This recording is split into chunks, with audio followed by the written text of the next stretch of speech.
But doesn't that send a very bad message to voters? You're asking them for a 1 cent increase in consumer taxes, even as they're going to be passing a big corporate tax break, 28% corporate tax break, and everything else. Well, actually, I think it probably depends how it's implemented and what the parameters are. And so that's what we're working on. We're going to make it work so it works right.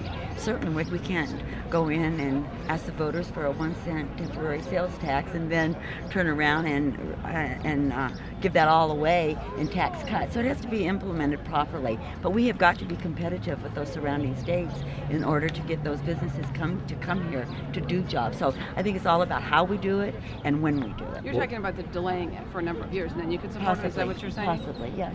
But why even have the legislature vote on it this year, given the message? Even if it's postponed, let's say to 2019, the message to voters is you just signed, Governor, a tax break for business, even if it's 2019. Isn't that a bad message for voters? Well, you know, the legislature is a body within itself. They get to deliberate and vote and pass legislation according to what they feel, and then I get it up on my desk. So we are working together. And, Governor, there's a concern that this legislature will adjourn before the kids' care is restored as required by federal law now.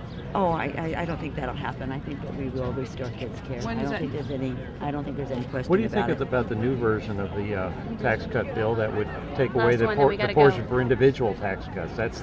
You still have all the business tax cuts, but the individual tax cuts are gone. What do you think of that? Oh, I don't think they're gone. I think they're still on the table being discussed. Okay, sorry, Governor, we gotta keep going. But the bill, the striker, doesn't have them anymore. Oh, I have not seen the striker bill. I just got a little worksheet that the Have you leadership weighed in gave on me. it, or whether the Senate should We approve that? have been talking. I've spoken both with the president and the speaker, and they basically understand my concerns and where we should go and how we should head. But you know, it's a process, and so that's what we're dealing with currently. Well, what is your concern with the bill?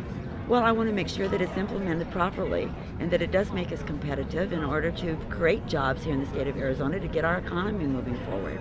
So it's a process of which it takes the legislature and I to communicate what their concerns are and what my concerns are. Because the Child Protective Services, and then this event here today. That was unfortunate, but I have been able to mitigate some of that by doing backfilling, and we will continue to do the best job that we can in order to mitigate